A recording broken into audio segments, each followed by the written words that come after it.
Wacan oo wanaagsan daawadayaal. Waxaan ka hadli doonaa farqiga u dhexeeya aqoonta iyo waxbarashada. Marka hore waxaan ka codsanayaa inaad muuqaalka noo leegareysaan asxaabtaadana aad la wadaagtid.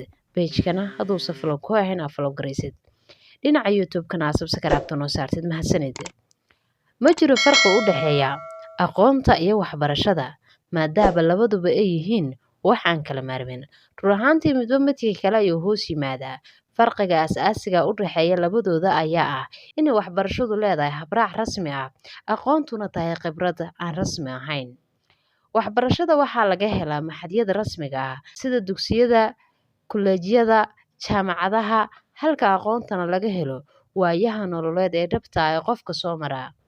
Sidaa darteed waxbarashadu waa habka lagu helo aqoonta, sida loo isticmaalo, faa'iidooyinka laga dhaxlo ay leedahay, halka aqoontuna tahay xaqiiqooyinka laga helo waxbarashada wanaagsan iyo la tashiga khibradaha hoos yimaada.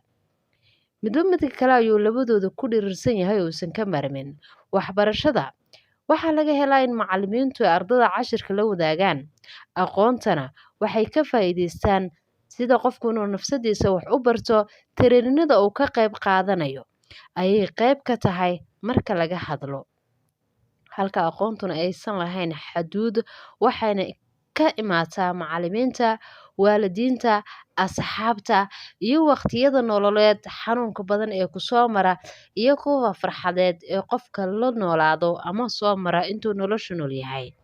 Tareerinada aad ka qayb galaysid, cashirada adigu buugaagta nafsadaada u akhrinaysid, intuba waxay ka mid yihiin wax qofka hoos yimaada.